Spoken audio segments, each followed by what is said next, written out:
The cold October wind cut through the Colorado mountains like a sharp knife. Hamish McLeod pulled his thick coat tighter around his body as he rode his brown horse along the rocky path. His breath came out in white puffs in the freezing air. The sky above was gray and heavy with clouds that promised snow before nightfall. Hamish was a big man with broad shoulders and hands that were rough from years of hard work. His red beard was streaked with gray and his blue eyes were always watching the trail ahead. He had been riding for 3 days looking for wild horses that roamed these mountains. As a horse trader, he knew the value of catching and training these free animals. But now, with the weather turning bad, he needed to find shelter soon.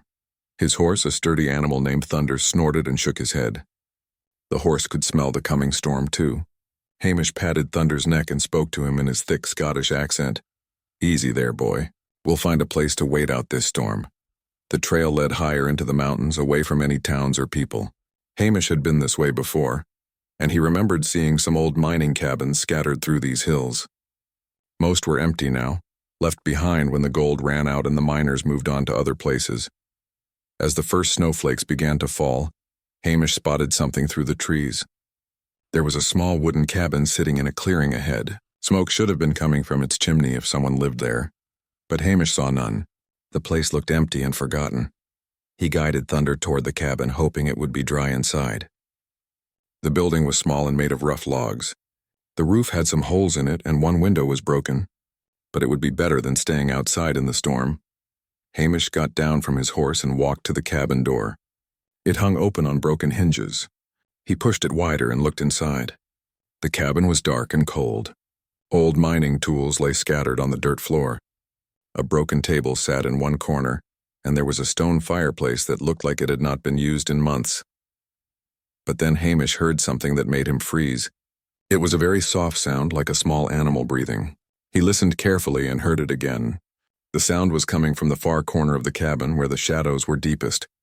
Hamish stepped inside slowly. His boots made loud sounds on the wooden floor. As his eyes got used to the darkness, he saw something that made his heart jump. In the corner, huddled together on the ground, were 2 small figures. At first, he thought they might be animals, but as he moved closer, Hamish saw they were children. 2 little girls, no more than 8 years old, were lying together under some old rags and pieces of cloth. They were so thin that their faces looked like skulls. Their hair was dirty and tangled, and their clothes were torn and falling apart. One of the girls had her arm around the other as if trying to keep her warm. Neither one moved when Hamish came near. For a terrible moment, he thought they might be dead, but then he saw the slow rise and fall of their breathing. Hamish knelt down beside them. The girls were twins, he could see now. They looked exactly alike with pale skin and light brown hair. Their lips were blue from the cold and their hands were like ice when he touched them. "Dear God," Hamish whispered. "How long have you been here?" The girls did not answer. One of them opened her eyes for just a moment and looked at Hamish with fear before closing them again. They were too weak to be afraid for long. Hamish looked around the cabin for any sign of how the girls had come to be here. He found nothing except some empty food cans and a few scraps of cloth that might have been blankets once. There was no sign of parents or anyone else who might have been caring for the children. The storm outside was getting worse. Snow was falling harder now, and the wind was howling through the trees. Hamish knew he had to make a choice quickly. He could not leave these children here to die, but taking them with him would be dangerous too. He had no experience with children. Hamish had lived alone for most of his adult life, traveling from town to town with his horses. He was more comfortable talking to animals than to people, especially small children who needed gentle care. But looking at the 2 girls lying so still and quiet, Hamish felt something stir in his chest. It was a feeling he had not experienced in many years.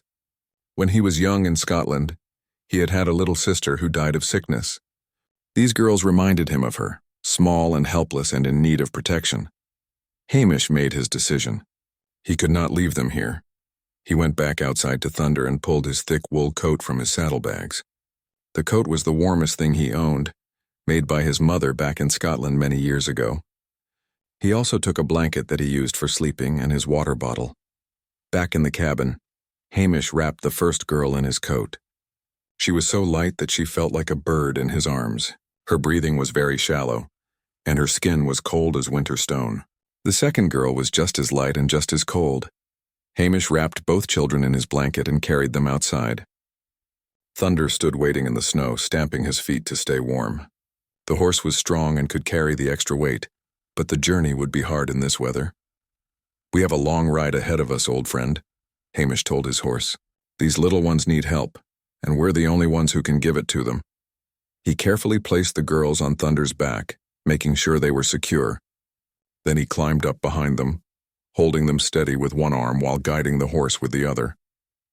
The snow was falling so thick now that Hamish could barely see the trail.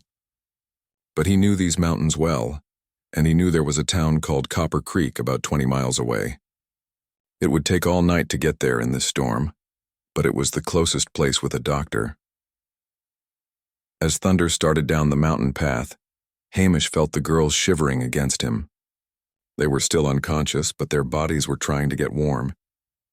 He held them closer and urged Thunder to move as fast as safely possible. The wind howled around them and the snow stung Hamish's face. But he did not stop. Somewhere in the darkness ahead was help for these children, and he would get them there no matter what it took. Behind them, the empty cabin disappeared into the storm, keeping its secrets about how two little girls came to be alone and starving in the wilderness. But that mystery would have to wait. Right now, the only thing that mattered was keeping the children alive until morning. The night seemed to last forever. Hamish rode through the blizzard with the two girls pressed against his chest, trying to share what little warmth his body could give them. Thunder moved carefully down the mountain path, his hooves finding solid ground even when snow covered everything.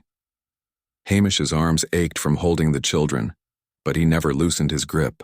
Every few minutes he would check to make sure they were still breathing. Their breath was so weak, he had to put his ear close to their faces to hear it. Sometimes one of them would make a small sound like a kitten mewing, but they never fully woke up. The storm raged around them. Snow piled up on Hamish's shoulders and hat. Ice formed in his beard and his face hurt from the cold wind.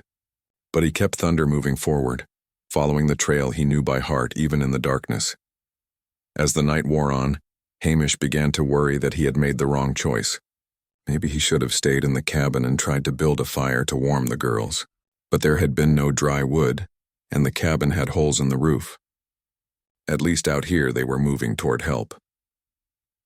Just before dawn, when the snow finally began to slow down, Hamish saw lights in the distance. Copper Creek was still a rough mining town, but it was alive and growing. Even this early in the morning, there were people moving around, getting ready for another day of hard work. Thunder's hooves made hollow sounds on the frozen wooden boards as they rode down the main street. A few early risers stopped to stare at the strange sight of the big Scottish man carrying what looked like a bundle of rags. Hamish rode straight to the doctor's office. Dr. Samuel Harrison was the only trained medical man within 50 miles, and his small building served as both his home and his practice. Hamish had met him before when bringing injured horses to town. The doctor's office was dark, but Hamish could see smoke coming from the chimney. He got down from Thunder carefully, making sure not to jar the girls. Then he carried them to the door and pounded on it with his free hand. "Dr. Harrison, I need help." After a few moments, the door opened. Dr. Harrison was a thin man with gray hair and kind eyes behind wire spectacles. He wore a long nightgown and held a lamp in one hand. "Hamish McLeod, what in the world are you doing out in this storm?"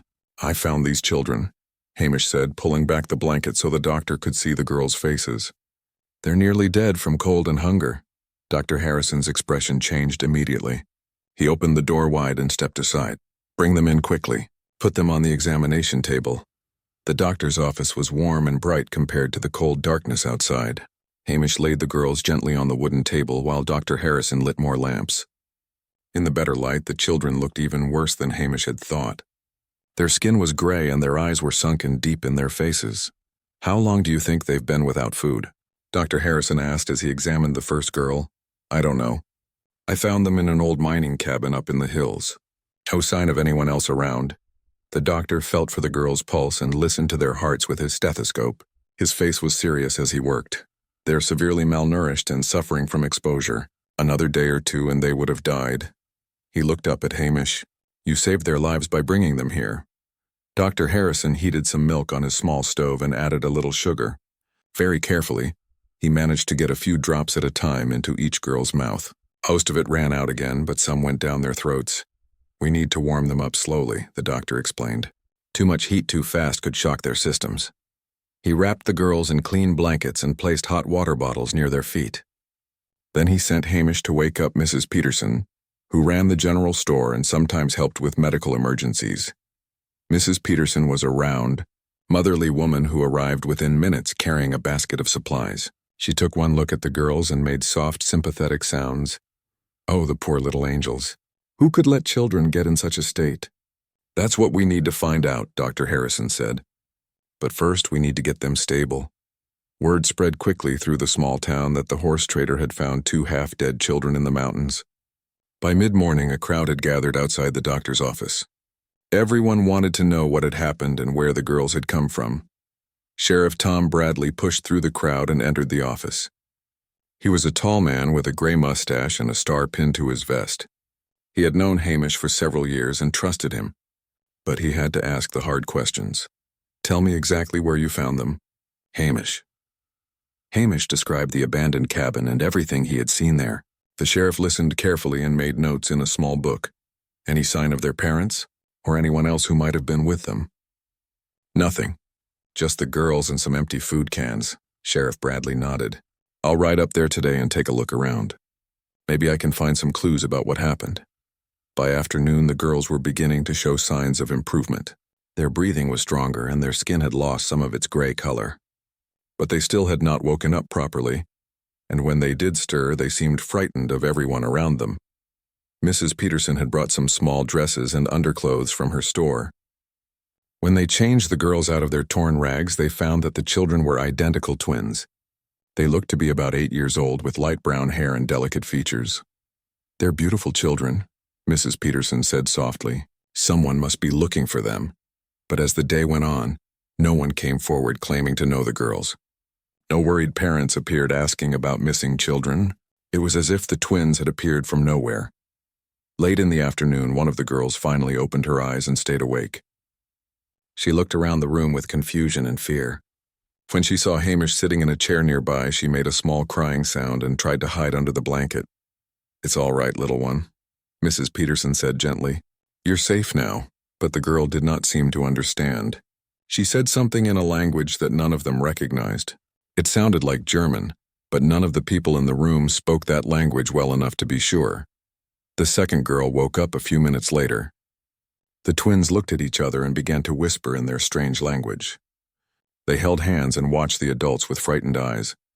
Dr. Harrison tried offering them some bread soaked in warm milk. The girls ate hungrily, as if they had not seen food in days, but they would not speak to anyone except each other, and even then only in whispers. They've been through something terrible, the doctor said to Hamish. It's going to take time for them to trust anyone. As evening approached, Sheriff Bradley returned from his trip to the mountains. His face was grim as he entered the doctor's office.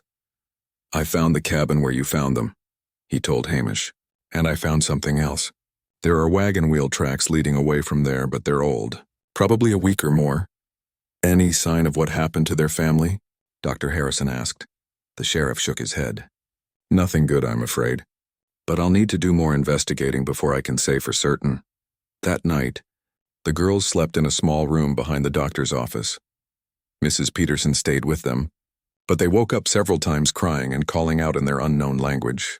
They seemed to be having nightmares about something terrible. Hamish spent the night in the town's small hotel, but he could not sleep. He kept thinking about the 2 little girls and wondering what had happened to their family. He also wondered what would happen to them now. Copper Creek was not the kind of place that could easily care for 2 orphaned children. The next morning, he returned to the doctor's office early. The girls were awake and eating some breakfast that Mrs. Peterson had prepared. When they saw Hamish, they stopped eating and watched him carefully. They did not cry or hide this time, but they did not smile either. They remember you, Dr. Harrison observed. You're the one who found them, so maybe they understand that you helped them. Hamish sat down in a chair across the room from the girls. He did not try to get close to them or speak to them. He just sat quietly and let them look at him. After a while, one of the girls said something to her sister in their language. The other girl nodded. I think they're trying to decide if you're safe, Mrs. Peterson said with a small smile. What's going to happen to them? Hamish asked. Dr. Harrison and Mrs. Peterson exchanged glances. It was the question everyone in town was asking, but no one had a good answer. The nearest orphanage is in Denver, the doctor said finally. That's more than 100 miles away. And even if we could get them there, the place is already overcrowded. Hamish looked at the two girls who were still watching him with their serious, frightened eyes. They were so small and fragile, but he could see something strong in them too. They had survived whatever terrible thing had happened to their family. They had taken care of each other when no one else could help them. What if they stayed here? Hamish heard himself say. Dr. Harrison and Mrs. Peterson both looked at him in surprise. Here, in Copper Creek? Mrs. Peterson asked. Hamish nodded, though he was not sure why he had said it. The words had just come out of his mouth without him thinking about them first. Someone in town could take them in, he said. Raise them proper. Over the next few days, the girls slowly began to get stronger. Dr. Harrison fed them small amounts of food many times each day, being careful not to give their empty stomachs too much at once. Mrs. Peterson brought them clean clothes and helped them wash. The girls still would not speak to any of the adults, but they whispered to each other constantly in their strange language. Hamish came to visit them every day. He would sit quietly in the corner and watch as they ate or played with some simple toys that Mrs. Peterson had found for them. The girls seemed less afraid of him now, though they still kept their distance. On the third day, something important happened. Mrs. Peterson was helping one of the girls put on a new dress when the child said a word that everyone could understand. Mama. The girl pointed to herself and then to her sister and said it again. Mama. Mrs. Peterson's eyes filled with tears. They're asking for their mother. The other girl heard her sister and began to cry.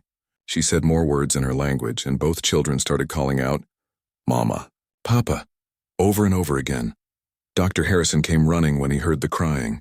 He found both girls holding each other and sobbing. It was the first time they had shown any strong emotion since Hamish had found them.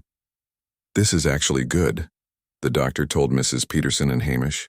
They're strong enough now to feel their grief. Before, they were too weak to do anything but survive. That afternoon, Sheriff Bradley came to the doctor's office with news. He had spent several days searching the mountains around the cabin where the girls were found. What he discovered was not good. I found the remains of a wagon train about 5 miles from that cabin, he told them. It was attacked probably 2 weeks ago. There are several graves nearby, but it looks like whoever buried the dead left in a hurry. Hamish felt sick to his stomach. Their family? Most likely. I found some personal items scattered around the campsite. A woman's locket, some children's toys, letters written in what looks like German. Mrs. Peterson put her hand over her mouth. Those poor babies. They must have seen it all happen. Sheriff Bradley nodded grimly. From what I can tell, the girls probably hid when the attack started. Maybe their parents told them to run and hide in the cabin. They've been living on whatever food their family had stored there. Who would attack a family like that? Hamish asked, though he already knew the answer. The mountains were full of desperate men who would kill for money or supplies. Could have been bandits or renegade Indians or just men who had gone bad. The sheriff said, I found tracks, but they're too old to follow now. The news spread through Copper Creek quickly. Everyone felt sorry for the 2 little girls who had lost their family in such a terrible way. People began bringing things to the doctor's office. Food, clothes, toys, anything they thought might help the children. But feeling sorry was not the same as knowing what to do with them. The town had no orphanage, no school, and no family that could easily take in 2 children who did not even speak English. We need to figure out who they are, Dr. Harrison said. If we can learn their names and where they came from, maybe we can find relatives who could take them. Mrs. Peterson had an idea. She brought a slate board and some chalk to the girls and tried to get them to write their names. At first, the children did not understand what she wanted. But after watching her write her own name on the board, one of the girls took the chalk. Very carefully, in shaky letters, she wrote Greta on the board. Then she pointed to herself. She took the chalk again and wrote Liesel and pointed to her sister. Greta and Liesel, Mrs. Peterson said, pronouncing the names carefully. Those are German names. The girls smiled when they heard their names spoken correctly. It was the first time anyone had seen them smile since Hamish found them. Over the next few days, Mrs. Peterson worked with the girls to learn more about them. Using simple drawings and gestures, she discovered that they were indeed twins, and that they had been traveling with their parents and other families in a wagon train heading west. The girls drew pictures of a man and woman who must have been their parents. They also drew other children and adults, showing that there had been more people in their group. When Mrs. Peterson pointed to these other figures and made questioning gestures, both girls began to cry again. "They all died in the attack," Dr. Harrison said quietly. "These two little ones are the only survivors." Meanwhile, Sheriff Bradley continued his investigation. He rode to other towns in the area, asking if anyone knew about a German family with twin daughters. He also sent telegrams to the territorial capital, hoping to find records of wagon trains that had been licensed to travel through the area. After a week of searching, he found some answers. A wagon train led by a man named Heinrich Miller had passed through the town of Cedar Falls 3 weeks earlier. The group included 5 families, all German immigrants heading to California to start new lives. Muller had twin daughters, Sheriff Bradley reported, about 8 years old according to the records. "That has to be our girls. Are there any relatives? Anyone who might be looking for them?" Mrs. Peterson asked. The sheriff shook his head. Muller's group was it. They left everything behind in Missouri to make this trip. No family left back east as far as anyone knows. This news hit the town hard. It meant that Greta and Liesel were truly alone in the world. They had no grandparents, no aunts or uncles, no one who was looking for them or worrying about them. "What happens now?" Hamish asked. He had been coming to visit the girls every day, and they had begun to trust him a little. They would eat when he was in the room, and sometimes they would even look at him directly instead of hiding. "Legally, they're wards of the territory now," Sheriff Bradley explained. "That means the government is responsible for them. They'll probably be sent to an orphanage in Denver or maybe even back east."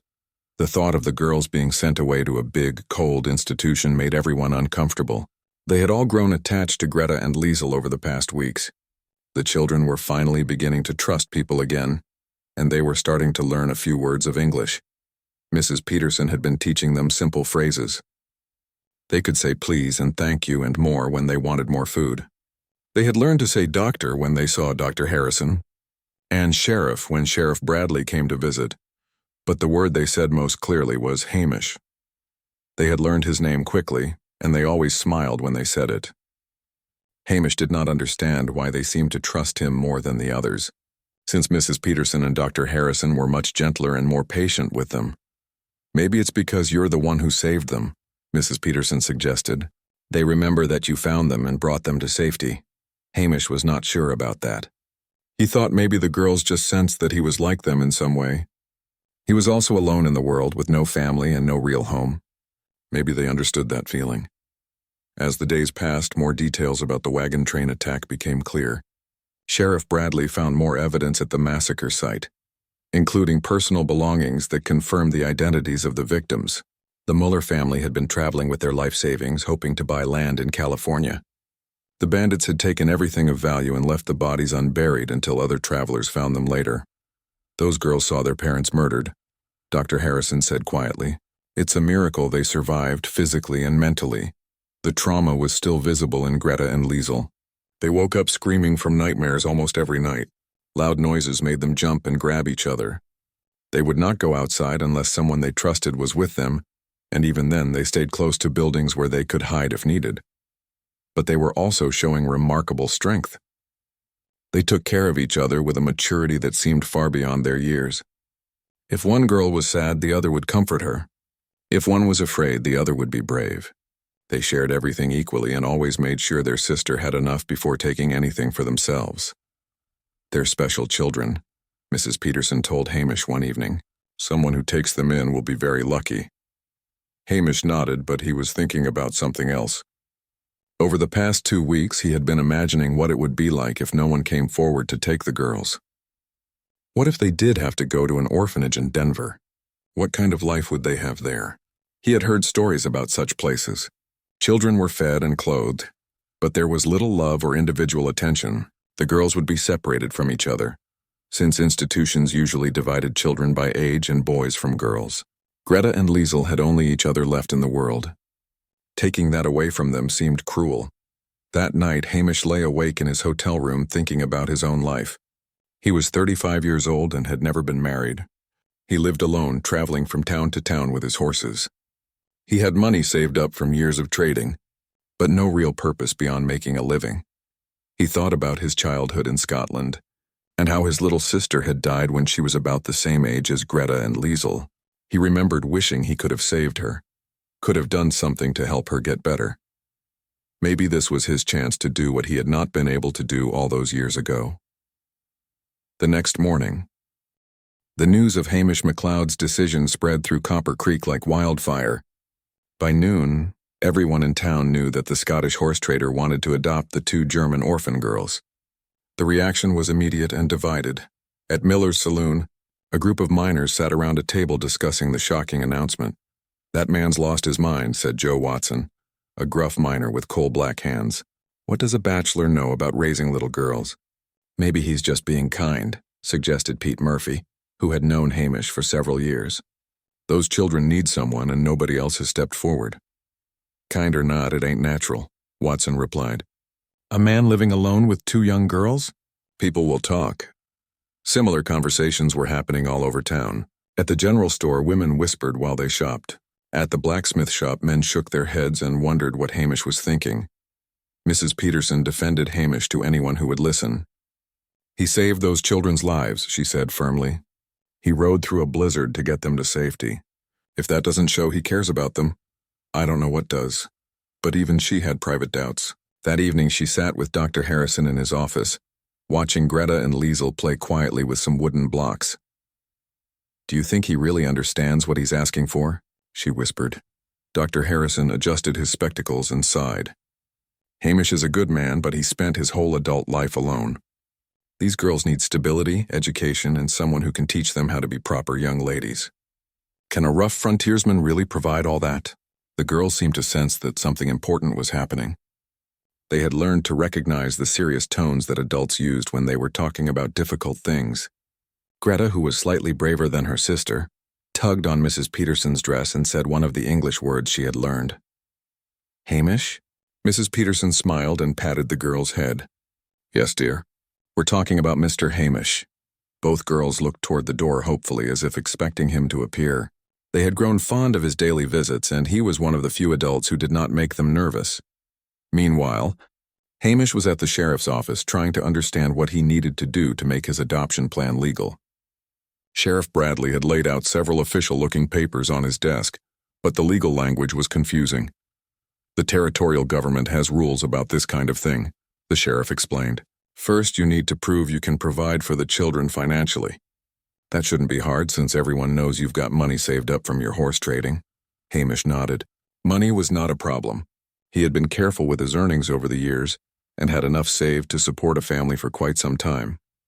Second, you need to show you can provide a stable home.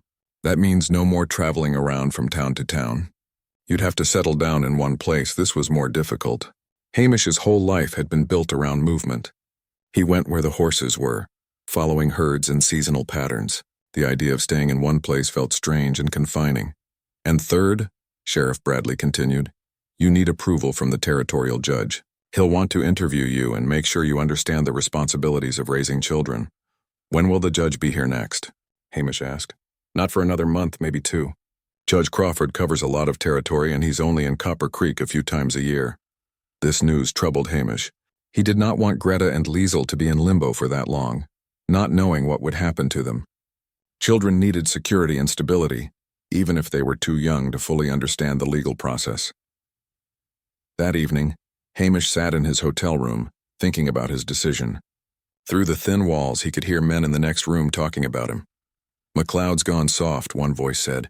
Few months with those girls around and he'll be begging someone else to take them. I give it 2 weeks, another voice replied. Soon as one of them gets sick or starts crying in the middle of the night, he'll change his mind. Their words stung because Hamish knew they contained some truth. He did not know anything about caring for children. He had never changed a diaper, never comforted a crying child, never had to worry about anyone but himself. What if he really could not handle the responsibility? But then he thought about Greta and Liesel huddled together in that freezing cabin, taking care of each other when no one else could help them. They had survived something terrible by being strong and looking out for each other. Maybe they could teach him as much as he could teach them. The next morning brought unexpected opposition from a source Hamish had not anticipated. Reverend William Hayes, the town's preacher, came to the sheriff's office with concerns about the adoption plan. Reverend Hayes was a thin, serious man who took his role as the town's moral authority very seriously. He had been thinking about Hamish's proposal all night, and he did not like what he had concluded.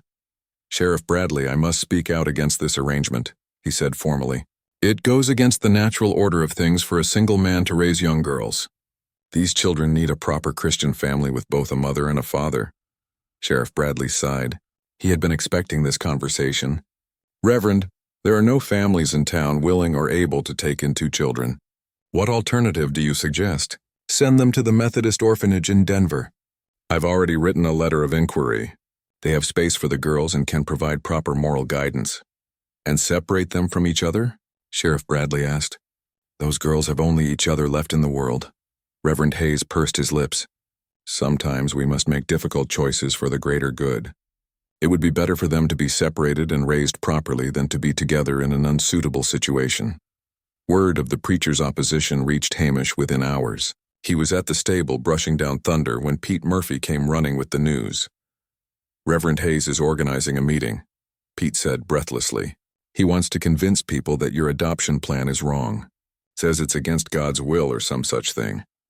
Hamish felt anger rising in his chest. What right does he have to decide what's best for those girls? "He's the preacher," Pete replied. "Some folks listen to him, especially the women. He's got them thinking that you're not suitable because you're not married." That evening, Reverend Hayes held his meeting in the small church building. About 30 people attended, mostly families and older residents of the town. Mrs. Peterson was there, as were Dr. Harrison and several other people who had been involved in caring for the girls. The Reverend spoke passionately about the importance of proper Christian upbringing and the dangers of unconventional family arrangements. He painted a picture of Greta and Liesel growing up without proper female guidance, becoming wild and improper because they lacked a mother's influence. "These children have already suffered enough trauma," he declared. "We cannot compound that suffering by placing them in a situation that will only cause them more harm in the long run." When he finished speaking, he asked for questions and comments. Mrs. Peterson stood up immediately. "Reverend Hayes, with all due respect, have you spent any time with these children? Have you seen how they respond to Mr. McLeod?" "I have observed them, yes," the Reverend replied stiffly. "Then you've seen that they trust him. They light up when he walks into the room. They're not afraid of him like they are of most adults. Doesn't that count for something?" Dr. Harrison also spoke up. "I've been caring for these girls for weeks now. They've been through something terrible, and they need stability and love more than they need conventional arrangements. Mr. McLeod has shown nothing but kindness and dedication to their welfare." But others in the room supported the Reverend's position. Martha Collins, whose husband owned the bank, stood up to speak. "It's not about kindness," she said. "It's about propriety. What kind of example does this set for other children in town? What happens when these girls become teenagers and need guidance about becoming young ladies? Can a rough frontiersman teach them about proper behavior and morality?" The meeting went on for over an hour, with people on both sides expressing strong opinions. Some thought Hamish was being noble and generous. Others thought he was being foolish and possibly dangerous. By the end of the evening, the town was more divided than ever. Families who had been friends for years found themselves on opposite sides of the argument. The general store buzzed with gossip and debate. Even the saloon, usually a place where men could agree on simple things like whiskey and card games, became a battleground of conflicting opinions. Through it all, Hamish remained determined. He visited Greta and Liesel every day, slowly building their trust and learning to communicate with them. Mrs. Peterson had been teaching him a few German words, and he practiced saying them until he could pronounce Guten Morgen well enough to make the girls smile. The girls were learning English faster than anyone had expected. They were smart children, and they seemed eager to understand the world around them. They could now ask for food, say thank you, and even tell simple stories about their drawings. One afternoon, something happened that changed everything. Hamish was sitting with the girls in Dr. Harrison's office when a drunk miner stumbled through the door, looking for medical attention for a cut on his hand. The weeks that followed were some of the most challenging and rewarding of Hamish's life. He had never realized how much work was involved in caring for 2 children, especially children who had been through such terrible experiences. Every morning, he arrived at Dr. Harrison's office before dawn. He brought fresh clothes that Mrs. Peterson had helped him choose, along with food he had carefully selected from the general store. He was learning that children needed different things than grown men: softer bread, sweeter milk, and much more patience than he had ever needed for anything else. The first thing Hamish did was start learning German. He bought a German-English dictionary from a traveling merchant and spent his evenings trying to memorize basic words and phrases. His pronunciation was terrible at first, and sometimes the girls would giggle when he said things wrong. But they could see he was trying, and that effort meant everything to them. Guten Morgen. Greta, Guten Morgen, Liesel, he would say each morning, and the girls would smile and repeat the greeting back to him. Mrs. Peterson was amazed at how quickly the girls were learning English when Hamish was around. They seemed motivated to communicate with him in a way they had not been with anyone else. They want to talk to their papa, she told Dr. Harrison. That's powerful motivation for children. Hamish also began making practical preparations for the life he hoped to build with the girls. His first step was to find a permanent place to live. He had been staying in hotels and boarding houses for years, but children needed a real home. He found a small house on the edge of town that belonged to an old miner who had decided to move back east. The house needed work. The roof leaked in 2 places, and the kitchen stove barely functioned, but it had 3 bedrooms and a yard where children could play safely. Hamish used his savings to buy the house and immediately began making improvements. He fixed the roof and bought a new stove. He painted the inside walls and built simple furniture for the bedrooms. Every evening, after spending time with Greta and Liesel, he worked on the house until late at night. The girls watched his progress with interest. Mrs. Peterson brought them to see the house several times, and they walked through the rooms with wide eyes, touching the furniture and whispering to each other in German. "Do you like it?" Hamish asked them one afternoon, using some of the German words he had learned. "Gefällt es euch?" Both girls nodded enthusiastically. Greta pointed to one of the bedrooms and said, "Mein Zimmer?" "My room," Hamish smiled. "Ja, dein Zimmer." Yes, your room. But preparing a house was only part of what the girls needed. They also needed clothes, and Hamish quickly discovered that dressing 2 little girls was much more complicated than dressing himself. Mrs. Peterson took pity on him and offered to help with shopping. Together they visited every store in town, buying dresses, underclothes, shoes, stockings, hair ribbons, and dozens of other items that Hamish had never thought about. Little girls need more than just something to cover their bodies, Mrs. Peterson explained as they looked at a display of colorful hair ribbons. They need to feel pretty and special. Hamish picked out ribbons in blue and yellow, thinking they would match the girls' eyes and hair. When he gave them to Greta and Liesel that evening, their faces lit up with joy. They had never owned anything so beautiful.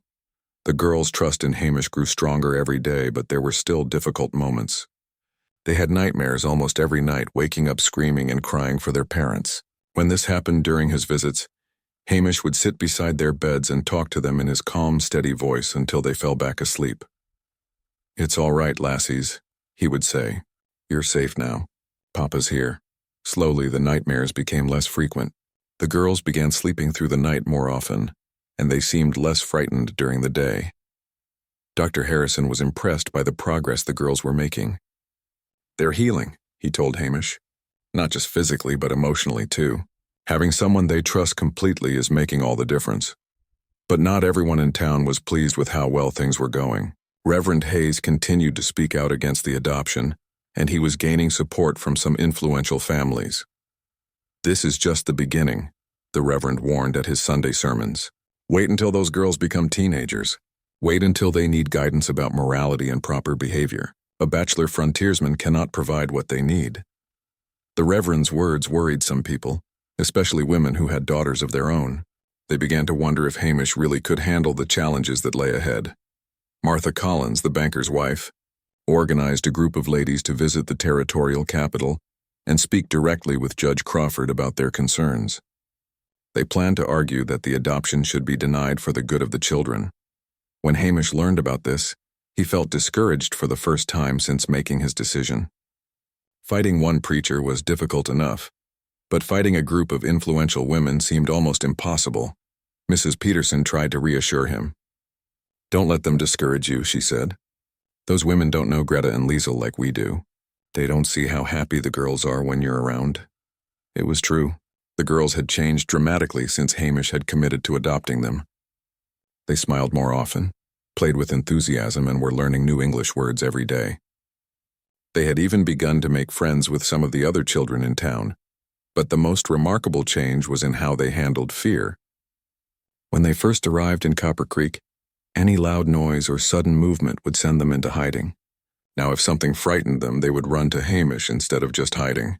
They had learned that they could trust him to protect them. One afternoon, this trust was put to a serious test. Hamish was visiting the girls at Dr. Harrison's office when a fight broke out in the street outside.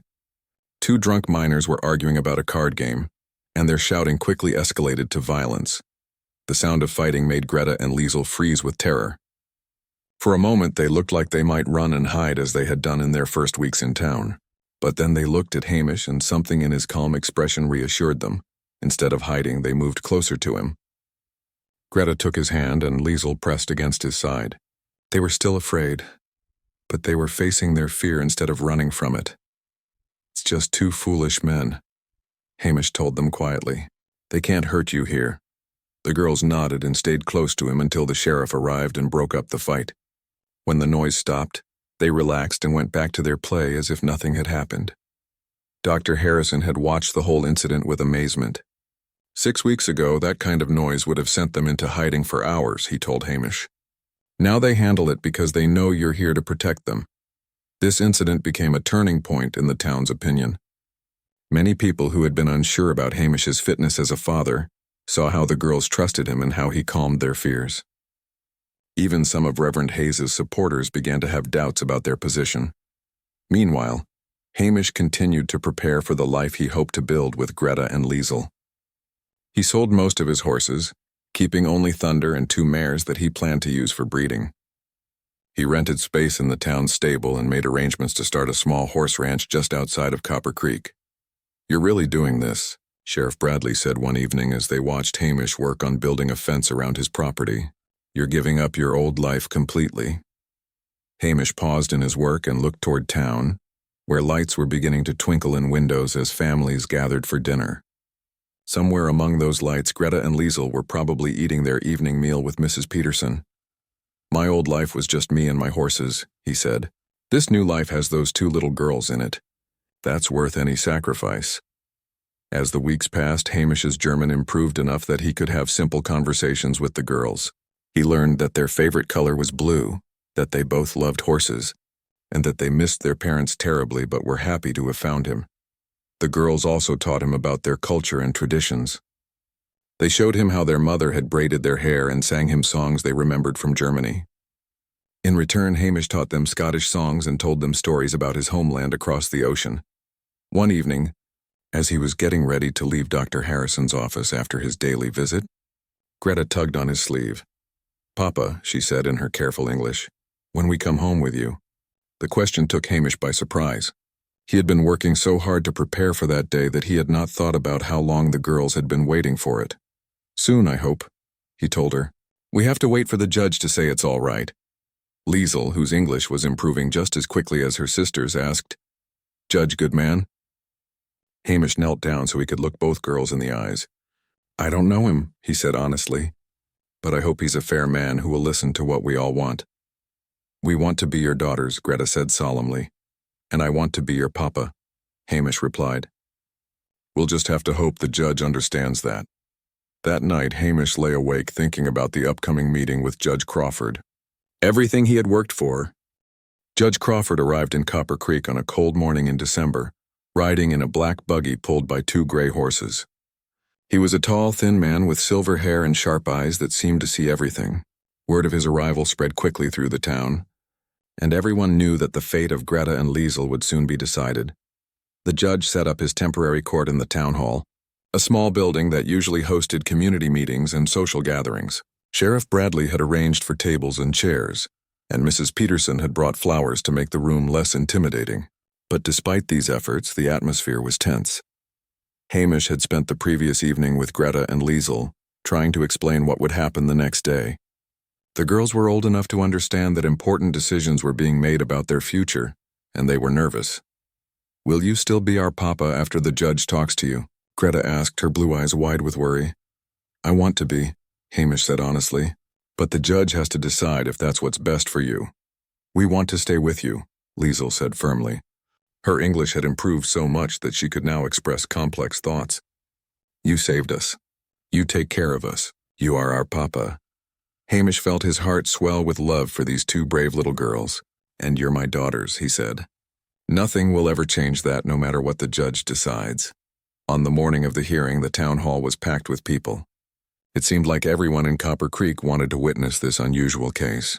Hamish sat at one table with Sheriff Bradley, who was helping him with the legal aspects of the adoption. At another table sat Reverend Hayes with Martha Collins, and two other women who had traveled to the territorial capital to speak against the adoption. Judge Crawford called the hearing to order and explained that he would listen to all sides before making his decision. He would also interview the children privately to understand their wishes. Reverend Hayes was the first to speak. He stood up straight and tall, his voice carrying clearly through the packed room. "Your Honor, I appear here today not out of any ill will toward Mr. McLeod, but out of concern for the welfare of two innocent children who have already suffered greatly. These girls need proper Christian guidance and the influence of a good woman who can teach them to become respectable young ladies." The Reverend went on to argue that a bachelor frontiersman, no matter how well-intentioned, could not provide the moral education that growing girls required. He painted a picture of Greta and Liesl growing up wild and improper, without the civilizing influence of a mother figure. "Mr. McLeod may be a good man," Reverend Hayes concluded, "but good intentions are not enough. These children deserve better than an experiment in unconventional family arrangements." Martha Collins spoke next, representing the group of concerned women. She was nervous but determined as she addressed the judge. "Your Honor, we all admire Mr. McLeod for saving these children, but we must think about their future. What happens when they become teenagers and need guidance about becoming proper young women? What happens when they need someone to teach them about marriage and motherhood? A man living alone cannot provide these things." She also raised concerns about what she called the appearance of impropriety. Having a single man raise two girls would cause people to talk and might damage the girls' reputations when they were old enough to marry. "These children have been through enough trauma," Mrs. Collins said. "They don't need the additional burden of growing up in a situation that society will always question." When the opposition had finished speaking, Sheriff Bradley stood up to present Hamish's case. He was not a lawyer, but he had spent weeks preparing, and he spoke with conviction. "Your Honor, the law requires us to consider what is in the best interests of these children. Mr. McLeod has demonstrated his commitment to Greta and Liesl in every possible way. He saved their lives, nursed them back to health, and has spent his life savings preparing a home for them." Sheriff Bradley pointed out that Hamish had given up his nomadic lifestyle, sold most of his horses, and established a permanent residence in Copper Creek. He had learned German to communicate with the girls and had shown endless patience in helping them recover from their trauma. "Most importantly," the sheriff said, "these children have chosen Mr. McLeod as their father. They trust him completely and have shown remarkable progress under his care. Separating them from him now would be another trauma in lives that have already seen too much suffering." Dr. Harrison was called as a witness. He testified about the girls' medical condition when they first arrived and their remarkable recovery under Hamish's care. "I've been practicing medicine for 20 years, the doctor said.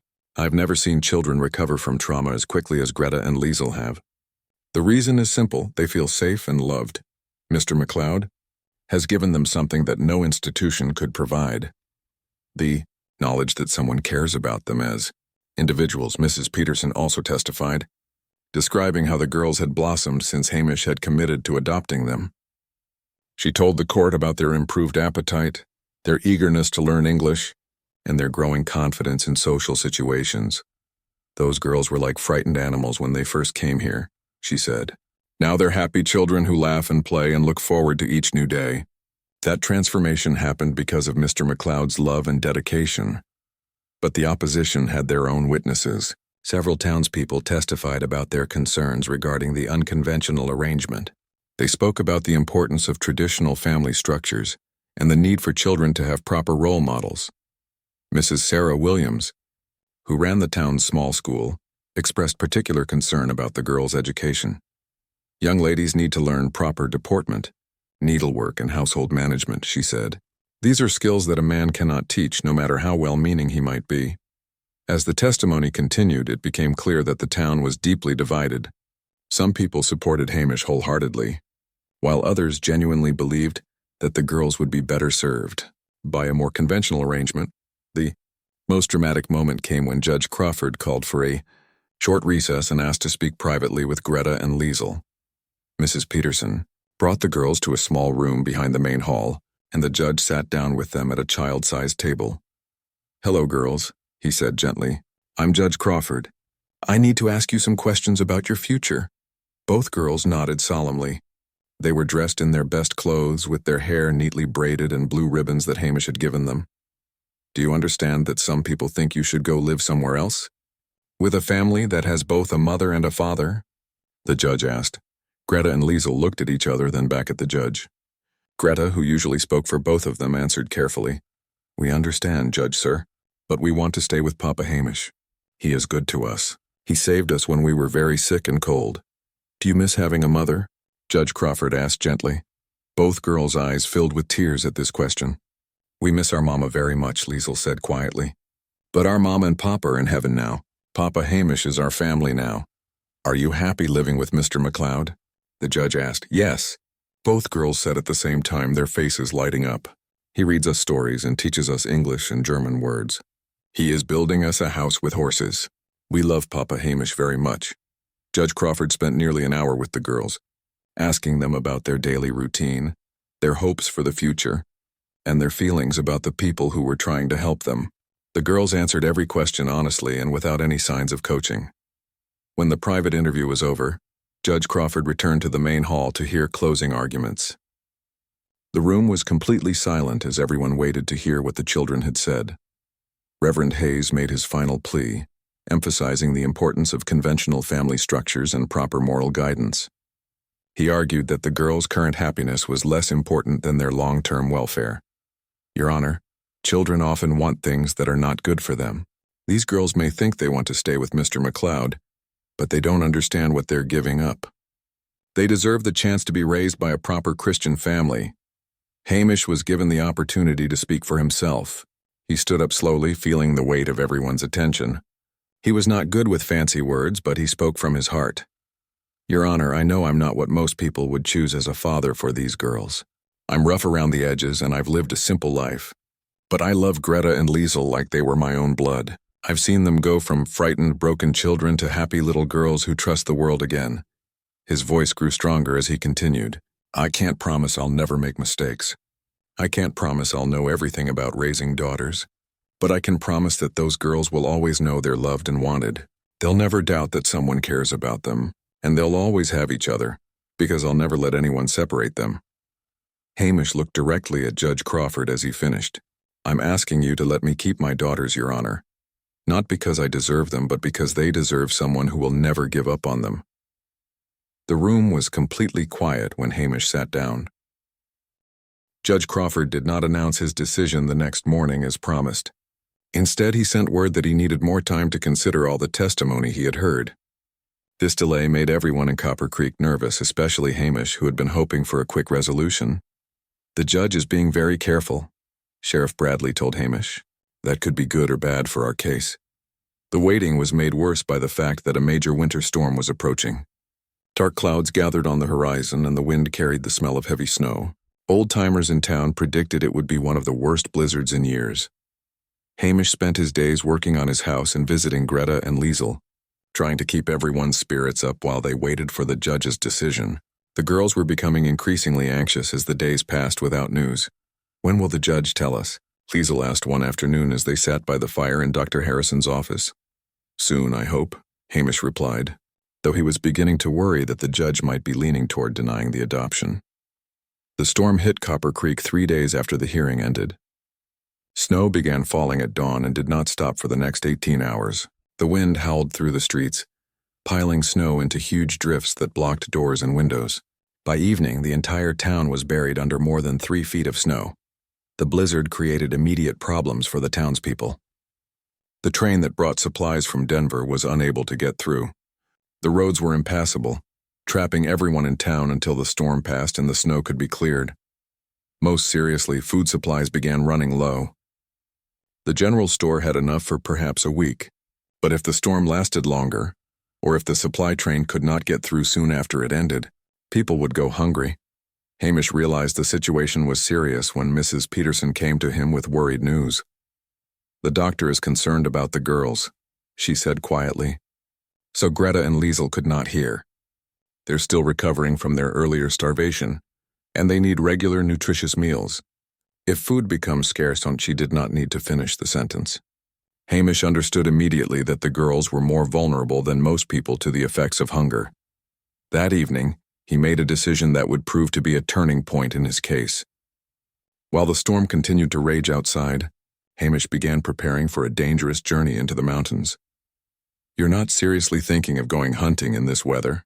Dr. Harrison said when Hamish told him his plan. "I know these mountains better than anyone in town," Hamish replied. "There are deer that shelter in the valleys during storms. If I can reach them, I can bring back enough meat to feed everyone until the supply train gets through." "It's suicide," the doctor protested. "No one can travel in a blizzard like this." But Hamish had made up his mind. He had survived worse storms in Scotland, and he knew how to read the mountains even in terrible weather. More importantly, he could not stand the thought of Greta and Liesel going hungry again after everything they had been through. He told the girls he was going away for a few days, but would be back soon. They were frightened by the idea of him leaving during the storm, but he assured them that thunder was strong and that they knew the mountains well. "You take care of each other while I'm gone," he told them, "and help Mrs. Peterson and Dr. Harrison with anything they need." Before dawn on the second day of the storm, Hamish set out on Thunder with his hunting rifle and enough supplies for several days. The snow was still falling, but not as heavily as before. He rode carefully through the drifts, following paths that only he and a few other experienced mountain men knew. The journey was every bit as dangerous as Dr. Harrison had predicted. Several times Thunder stumbled in hidden holes or on ice-covered rocks. The cold was so intense that Hamish could barely feel his hands and feet, even wrapped in thick gloves and boots. But his knowledge of the mountains served him well. He found the sheltered valley where deer often waited out winter storms, and his patience as a hunter paid off. Over the next 2 days, he managed to kill 3 large deer, enough meat to feed the entire town for weeks. The real challenge was getting the meat back to Copper Creek. The deer were heavy, and the storm was making travel even more difficult. Hamish had to load the meat onto Thunder carefully and take frequent rests to avoid exhausting his horse. On the 3rd day of his journey, disaster nearly struck. Thunder stepped wrong in a snow-covered ravine and went down hard, throwing Hamish from the saddle. For a terrifying moment, Hamish thought his horse might be seriously injured, but Thunder was tougher than he looked. After a few minutes of rest, the horse struggled to his feet and shook off the snow. He had a slight limp, but he was able to continue walking. "Good boy," Hamish whispered, patting Thunder's neck. "We're almost home." They reached Copper Creek just as the storm was beginning to clear. Hamish had been gone for 4 days, and many people had given him up for dead. When Thunder came limping down the main street with Hamish and 3 deer carcasses on his back, a crowd quickly gathered. "My God, he actually did it," someone shouted. "McLeod brought back meat." The news spread quickly through the town. Within an hour, everyone knew that Hamish had risked his life to hunt food for the community during the worst blizzard in years. But Hamish did not go home to rest. Instead, he went directly to Dr. Harrison's office to see Greta and Liesel. He found them sitting by the window watching for his return with worried faces.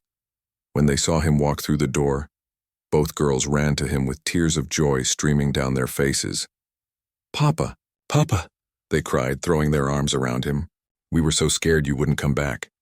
Hamish knelt down and hugged them tightly, feeling all the exhaustion and fear of the past 4 days melt away.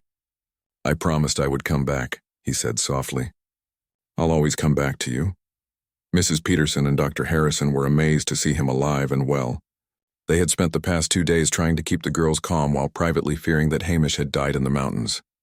"You foolish." "Brave man," Mrs. Peterson scolded him, but her eyes were bright with tears of relief. Those girls barely ate anything while you were gone. They were so worried about you. We prayed for you every night, Greta told him solemnly. We asked God to keep you safe and bring you home. Your prayers worked, Hamish said, touched by their concern for him. But I'm very tired now. Let me rest for a little while, and then we'll have a proper dinner together. Word of Hamish's heroic hunting trip reached Judge Crawford within hours. The judge had been staying at the hotel during the storm, and he heard all the details from excited townspeople who came to tell him about MacLeod's brave journey. But something even more significant happened while Hamish was away. During the storm, when food was running low and people were worried about their families, Greta and Liesel had shown remarkable strength and generosity. Despite their own fears about Hamish's safety, the girls had spent their time helping others. They comforted frightened children whose parents were worried about food. They helped Mrs. Peterson care for an elderly woman who had become sick during the storm. They even shared their own small portions of food with a family that had run out completely. Those girls have hearts of gold, Mrs. Peterson told Judge Crawford. Even though they were scared and hungry themselves, they thought about helping others. That's the kind of character Mr. MacLeod has been building in them. Dr. Harrison also spoke to the judge about what he had observed. The girls showed the same kind of courage and selflessness that their adoptive father showed. They learned those values from him, Your Honor. Children become like the people who raise them. Mrs. Sarah Williams, the school teacher who had spoken against the adoption during the hearing, came forward with a surprising change of heart. I was wrong about Mr. MacLeod, she admitted to Judge Crawford. I saw how those girls behaved during the crisis. They were helpful, polite, and brave. They showed more maturity and kindness than some adults I know. Whatever Mr. MacLeod is teaching them, it's working. Even some of Reverend Hayes's supporters began to reconsider their position. Martha Collins, who had led the group of women opposing the adoption, had a long conversation with her husband about what they had witnessed. Maybe we were too focused on convention and not enough on results, she said. Those girls are thriving with Mr. MacLeod, and his willingness to risk his life to feed the town shows what kind of man he really is. The storm had revealed something important about both Hamish and the girls. Under pressure, when things were difficult and dangerous, they had all shown their true character. Hamish had risked everything to provide for his community and his daughters. Greta and Liesel had put aside their own fears to help others. When the supply train finally arrived a week after the storm ended, the crisis was over. The town had enough food thanks to Hamish's hunting, and life began to return to normal. But the experience had changed how many people viewed the unusual family. Judge Crawford spent several more days in Copper Creek, talking to townspeople and observing Hamish with the girls. He watched them together at the general store, where the girls helped Hamish pick out supplies for their new house. He saw them at the stable, where they helped him care for Thunder and the other horses. Spring came early to Copper Creek that year, and with it came new life for the MacLeod family. Hamish had officially adopted Greta and Liesel, and they had moved into the house he had prepared for them on the edge of town. The little building had been transformed from a simple miner's cabin into a warm, welcoming home. The girls' bedroom was painted a cheerful yellow, with matching curtains that Mrs. Peterson had sewn as a housewarming gift. Hamish had built them a special bookshelf where they kept their growing collection of English and German books. On the walls hung pictures they had drawn of their new family, always showing the three of them together with Thunder and the other horses. Hamish's own life had changed completely. Instead of traveling from town to town with his horses, he was now building a proper ranch just outside Copper Creek. He had kept his promise to settle down, and he discovered that he enjoyed the stability of having a permanent home. Every morning, the girls helped him with the horses before Mrs. Peterson arrived to continue their education. They were learning to read and write in both English and German, and their natural intelligence impressed everyone who worked with them. Those girls have minds like steel traps, Mrs. Peterson told Dr. Harrison one afternoon. They remember everything I teach them, and they're always asking for more. The trauma of their early experiences had not completely disappeared, but it was fading as they grew more secure in their new life. The nightmares came less frequently now, and when they did occur, Hamish was always there to comfort them. One night in early April, Liesel woke up crying from a bad dream about the wagon train attack. Hamish heard her and went to the girls' room where he found Greta already awake and trying to calm her sister. It's all right, Liesel, Greta was whispering in German. We're safe now. Papa will protect us. Hamish sat on the edge of Liesel's bed and gently stroked her hair until her crying stopped. The bad dreams will go away someday, he told her quietly. But even when they don't, you'll always have Greta and me to help you feel safe again. I know, Papa, Liesel whispered back. But sometimes I still miss Mama and Papa Muller. That's good, Hamish said, surprising her. It means you remember them with love. They would be happy to know that you're safe and loved now. This conversation became a turning point for both girls. Instead of trying to forget their birth parents, they began to honor their memory while embracing their new life. They started a small garden behind the house where they planted flowers in memory of Heinrich and Anna Miller. The people of Copper Creek had fully accepted the unusual family. Even Reverend Hayes, who had opposed the adoption so strongly, came to admire what Hamish had accomplished with the girls. I was wrong to judge you, the Reverend admitted one Sunday after church service. Your daughters are among the most well-behaved and kind-hearted children in our community. You've done a remarkable job raising them.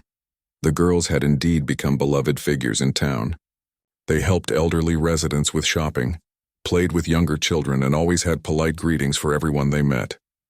Their kindness and generosity reminded people of the important values that could sometimes be forgotten in the rough frontier environment. Martha Collins, who had once opposed the adoption, became one of the family's strongest supporters. Her own daughter had become best friends with Greta and Liesel, and she was amazed by their positive influence. My Sarah has become more helpful and considerate since she started playing with your girls, she told Hamish. They set a wonderful example for the other children. As spring turned to summer, Hamish's horse ranch began to flourish. He had developed a reputation for training gentle, reliable horses that were perfect for families and inexperienced riders. People came from towns 50 miles away to buy horses from the man who had adopted the German orphans. Greta and Liesel were his best helpers in the business. They had inherited their father's love of horses, and the animals seemed to trust them instinctively. The girls could calm nervous horses with gentle words and patient handling. You have a gift with them, Hamish told his daughters one afternoon as they worked together to train a young mare. The horses know you have kind hearts.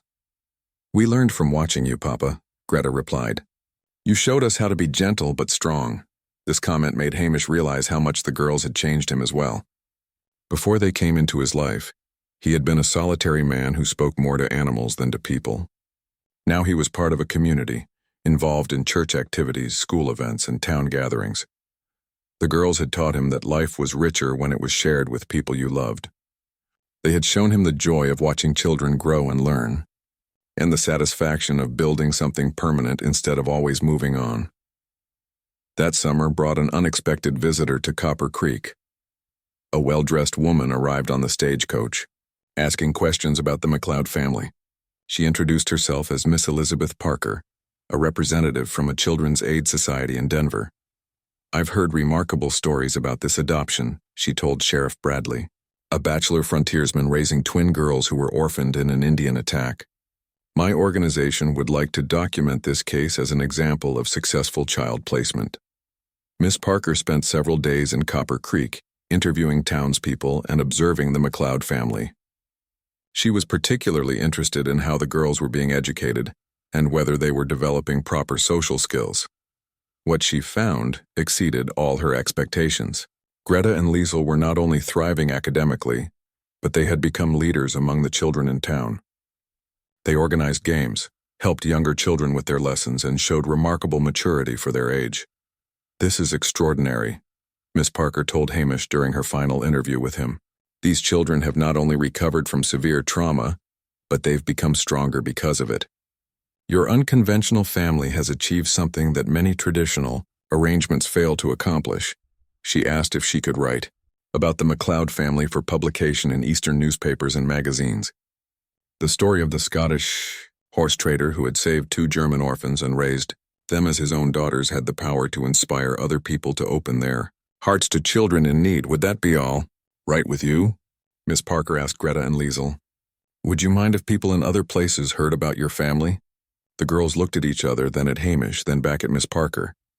If it helps other children find families like ours, then yes, Greta said solemnly. Every child should have someone who loves them like Papa loves us. The article that Miss Parker wrote was published in newspapers across the country. It told the story of how love and determination had created a family from the most unlikely circumstances.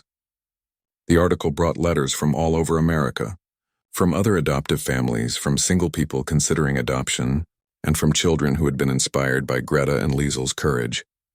One letter came from a woman in Boston who had read the article and been moved to adopt 2 orphaned brothers. Another came from a man in California who had decided to take in his deceased sister's children rather than send them to an institution. "Your story gave me hope," one letter read. "It showed me that families can be created through love, not just through blood relations." As autumn arrived, the McLeod family prepared to celebrate their first anniversary together. It had been exactly 1 year since Hamish had found 2 starving girls in an abandoned mining cabin and made the decision that changed all their lives. The town decided to throw a celebration in their honor. The entire community gathered in the town hall, which was decorated with flowers and ribbons.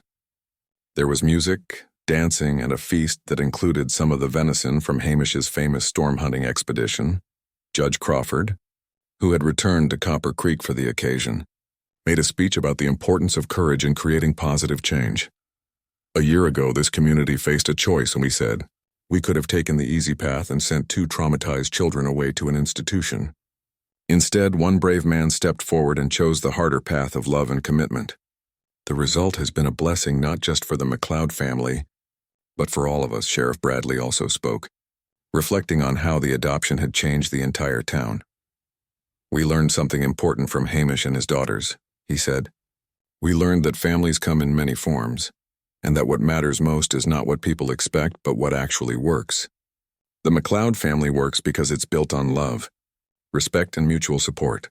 As the evening wound down, Hamish stood up to thank everyone who had supported his family through the difficult early days. "A year ago, I was just a man with horses," he said simply. "Tonight, I'm a father with 2 daughters who have brought more joy into my life than I ever thought possible. But I couldn't have done this alone.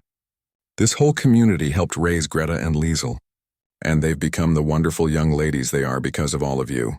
Greta and Liesel, now confident public speakers thanks to their education and community involvement, also addressed the crowd. "Thank you for welcoming us into your town and your hearts," Greta said. "We lost our first family, but we found a new one here in Copper Creek. Not just Papa, but all of you.